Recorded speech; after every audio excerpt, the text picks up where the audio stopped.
अस्सलाम वालेकुम dear students, कैसे हैं आप सब। उम्मीद करते हैं कि इंशाल्लाह आप खैरियत से होंगे। मेरा नाम है सर तारिक और आप देख रहे हैं आपका अपना प्यारा सा चैनल द एजुकेशनल कॉन्सेप्ट। बच्चों, आज हम मैथ क्लास 9 की एक्सरसाइज 1.3 का इंट्रोडक्शन और एक नहायत ही इम्पोर्टेंट और इंटरेस्टिंग टॉपिक के बारे में बात करेंगे जो अक्सर स्टूडेंट्स को कंफ्यूज कर देता है। लेकिन इंशाल्लाह आज की इस वीडियो को देखने के बाद आपके सारे कॉन्सेप्ट्स क्लियर हो जाएंगे। आज की इस वीडियो के बारे में हम बात करेंगे कि रेडिकल क्या होता है और रेडिकेंड किसे कहते हैं। इसके साथ साथ हम ये भी देखेंगे कि क्या रेडिकल और रूट एक ही चीज़ है या फिर इनमें क्या फ़र्क है। इसके साथ साथ हम इंडेक्स को भी समझेंगे और इसके साथ साथ हम एक्सपोनेंशियल फॉर्म और रेडिकल फॉर्म के बारे में भी जानेंगे कि इन दोनों फॉर्म्स में क्या फ़र्क होता है। तो चलिए आज का अपना टॉपिक शुरू करते हैं। बच्चों, पहला कॉन्सेप्ट हमारे पास है रेडिकल। ये जो निशान है इसको हम रेडिकल कहते हैं, यानी कि ये वो सिंबल है जो कि रेडिकल कहलाती है।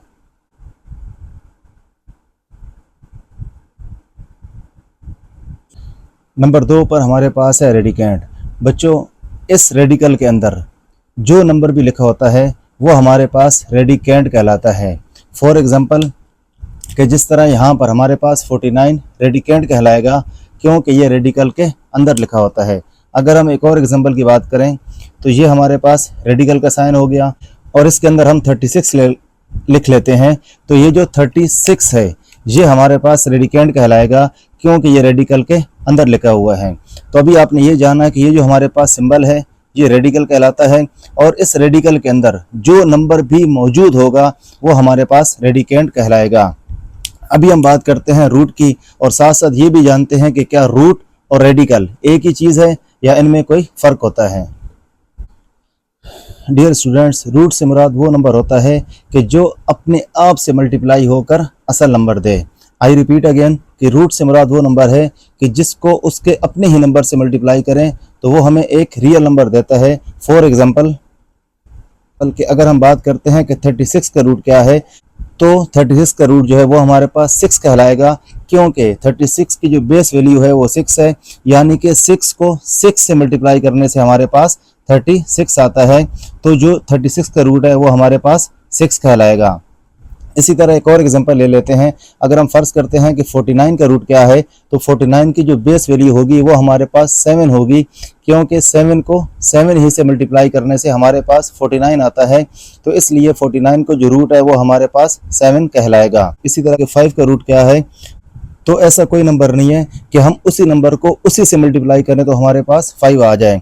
आप कैलकुलेटर से 5 का रूट निकालेंगे तो आपको एक वैल्यू तो मिल जाएगी जो कि इर्रेशनल होगी, यानी कि 2.2360 और ये इस तरह कंटिन्यू होगी, यानी ये हमारे पास एक इर्रेशनल नंबर है। लेकिन जिस तरह यहाँ पे हमारे पास होल नंबर के सूरत में नंबर आए हैं, इस तरह आपको 5 का अंडर रूट नहीं मिलेगा क्योंकि 5 की कोई बेस वैल्यू नहीं है।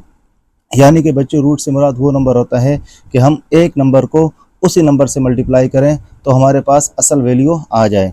कि जिस तरह 36 की वैल्यू 6 आई क्योंकि 6 को 6 से मल्टीप्लाई करने से, और 49 की वैल्यू हमारे पास 7 आई यानी कि 7 को 7 से मल्टीप्लाई करने से।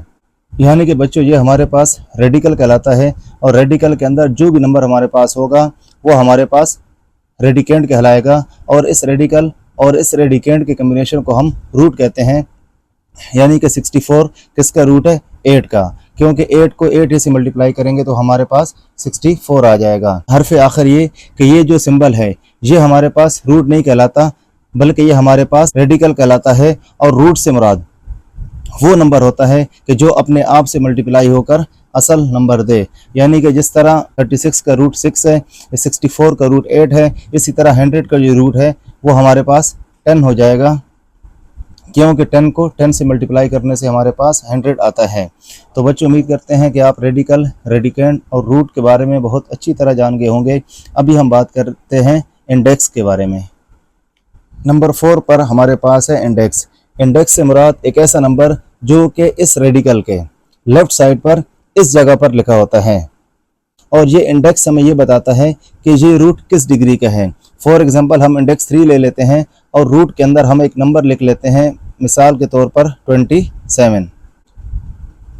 तो ये इंडेक्स हमें ये बता रहा है कि ये रूट किस डिग्री का है, यानी कि 27 लाने के लिए हम किस नंबर को उसी नंबर से 3 टाइम मल्टीप्लाई करें। तो ये नंबर हमारे पास 3 होगा, यानी कि 3 को अगर हम 3 से 3 टाइम मल्टीप्लाई करते हैं तो ये हमारे पास कहलाएगा 27, यानी 3 3 ज़ा 9 और 9 3 ज़ा 27। तो जो 27 का जो क्यूब रूट होगा हमारे पास, वो हमारे पास 3 कहलाएगा। इसी तरह अगर हम एक और एग्जांपल ले लेते हैं कि अंडर रूट 16, यानी रूट के अंदर हम एक नंबर लिख लेते हैं फॉर एग्जांपल 16, और इंडेक्स जो है वो हम 4 लगा देते हैं। तो ये इंडेक्स 4 हमें ये बता रहा है कि ये 4th फॉर्म ऑफ रूट है और अंदर नंबर 16 है। तो इससे मुराद ये है कि हम किस नंबर को उसी नंबर से 4 टाइम मल्टीप्लाई करें तो 16 आ जाए। तो ये नंबर हमारे पास 2 होगा कि 2 को अगर हम 2 से 4th टाइम मल्टीप्लाई करें, जैसा कि इंडेक्स हमें बता रहा है, तो ये हमारे पास 16 आएगा, यानी कि 2 2 ज़ा 4, 4 2 ज़ा 8 और 8 2 ज़ा 16। तो 16 की जो 4th फॉर्म ऑफ रूट होगी वो हमारे पास 2 कहलाएगी। इसी तरह अगर हम एक और नंबर ले लेते हैं जैसे 9, तो यहाँ पर चूंकि इंडेक्स मौजूद नहीं है, तो बच्चों याद रखें कि जब भी रूट के बाहर इंडेक्स मौजूद ना हो तो वहाँ पर हमेशा इंडेक्स 2 होता है। इसलिए इस जो रूट है इसको स्क्वायर रूट भी कहा जाता है, यानी कि असल जो इसका नाम है वो स्क्वायर रूट है। स्क्वायर रूट से ये मुराद होता है कि ये 2nd डिग्री ऑफ रूट है। इस तरह ये हमारे पास 4th फॉर्म ऑफ रूट है, ये हमारे पास क्यूब रूट यानी कि 3rd फॉर्म ऑफ रूट है। और 9 का जो हमारे पास स्क्वायर रूट होगा वो हमारे पास 3 कहलाएगा, क्योंकि 3 को 3 से मल्टीप्लाई करने से हमारे पास 9 आता है। आपको यहाँ पे इस चीज़ का ख्याल रखना है कि ये इंडेक्स आपने रूट के लेफ्ट साइड पर इस जगह पर लगाना है। कोई भी इंडेक्स हो, अगर आप यहाँ पर लगा देंगे तो ये इंडेक्स नहीं कहलाएगा। तो यकीनन आप इंडेक्स के बारे में भी बहुत अच्छी तरह समझ गए होंगे। अभी हम बात करते हैं एक्सपोनेंशियल फॉर्म और रेडिकल फॉर्म की। Number 5, exponential form. एक्सपोनेंट कहते हैं पावर को, यानी कि हमारे पास पावर मौजूद है। फॉर एग्जांपल ये 3 हमारे पास बेस है और इस बेस के ऊपर ये 2 पावर मौजूद है, तो ये फॉर्म हमारे पास कहलाएगी एक्सपोनेंशियल फॉर्म। इसी तरह रेडिकल फॉर्म से ये मुराद है कि वो नंबर जो कि किसी रेडिकल के अंदर लिखा हो। फॉर एग्जांपल जैसे ये 9 है और ये रेडिकल के अंदर लिखा हुआ है, तो ये हमारे पास कहलाएगी रेडिकल फॉर्म। मैं इसको शॉर्ट फॉर्म में लिख रहा हूँ। लेकिन अगर आप अपनी इस बुक की एक्सरसाइज 1.3 की बात करें या फिर कोई भी एक्सरसाइज कि जिसके अंदर एक्सपोनेंशियल फॉर्म और रेडिकल फॉर्म दोनों का जिक्र हो, तो इसका मतलब ये होता है कि एक्सपोनेंशियल फॉर्म को रेडिकल फॉर्म में चेंज करना या फिर रेडिकल फॉर्म को एक्सपोनेंशियल फॉर्म में चेंज करना। इस बारे में भी समझते हैं। एक्सपोनेंशियल फॉर्म को रेडिकल फॉर्म के अंदर चेंज करने के लिए ये बात जहन में रखें कि जो पावर हमारे पास 1 की शेप में होगी, यानी कि 1 हमारे पास नोमिनेटर हो, तो जो भी हमारे पास डिनोमिनेटर होगा वही उस रूट का इंडेक्स बन जाएगा। जैसे पहली एग्जांपल हमारे पास है 3 और इस 3 की पावर है हमारे पास 1/3, यानी कि इसकी पावर 1 की शेप के अंदर मौजूद है।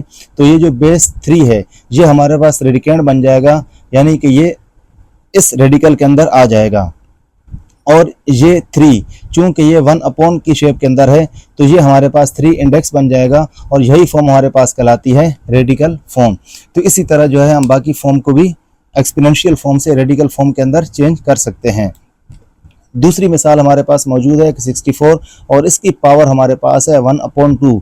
ये पावर भी हमारे पास 1 की शेप के अंदर मौजूद है, यानी कि 1 नोमिनेटर है, तो जो भी डिनोमिनेटर होगा वो हमारे पास इस रूट का इंडेक्स बन जाएगा। अब ये 64 जो बेस होता है वही हमारे पास रेडिकेंड कहलाता है, यानी कि रेडिकल के अंदर जो नंबर होता है उसे हम रेडिकेंड कहते हैं। इसी तरह 2 यहाँ पर चूंकि 1 की शेप के अंदर मौजूद है, तो क्या हम 2 को यहाँ पर इंडेक्स की सूरत में लिख सकते हैं?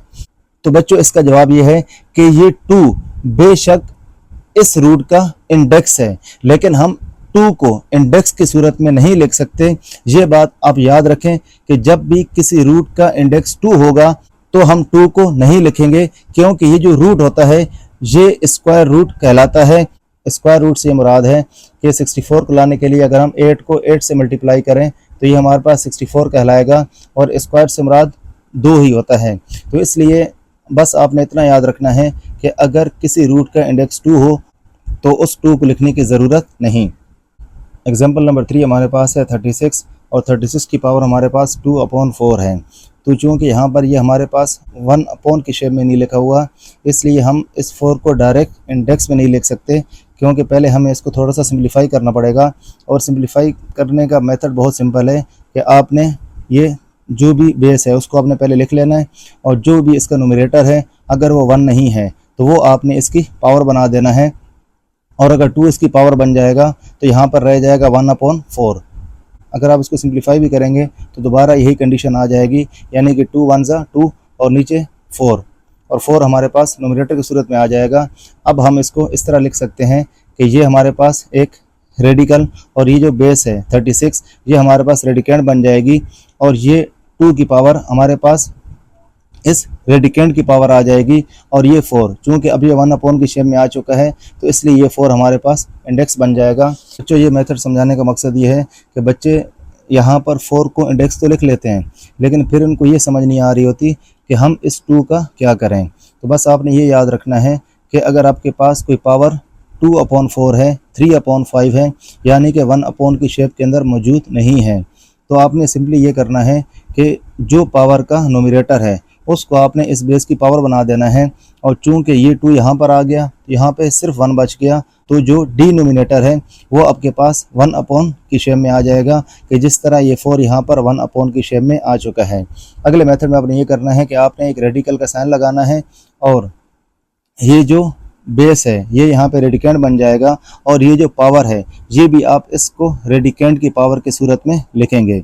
और ये 4 चूँकि अब ये 1 की शेप में आ चुका है तो इसलिए ये नंबर इंडेक्स कहलाएगा। तो एक्सपोनेंशियल फॉर्म को रेडिकल की फॉर्म के अंदर चेंज करना बहुत अच्छी तरह समझ आ गया होगा। अगर कोई समझ नहीं आया तो इस वीडियो को दोबारा देखें, और आपकी स्क्रीन पर हमारा व्हाट्सएप नंबर भी शो हो रहा है, आप हमसे डायरेक्टली रब्ता भी कर सकते हैं। इंशाल्लाह आपके सारे कॉन्सेप्ट्स क्लियर किए जाएंगे और आपके सारे सवालात का फ़ौरन जवाब दिया जाएगा। अभी आज के इस वीडियो के आखिरी टॉपिक को देखते हैं और समझते हैं कि रेडिकल फॉर्म को एक्सपोनेंशियल फॉर्म में किस तरह से तब्दील किया जाता है।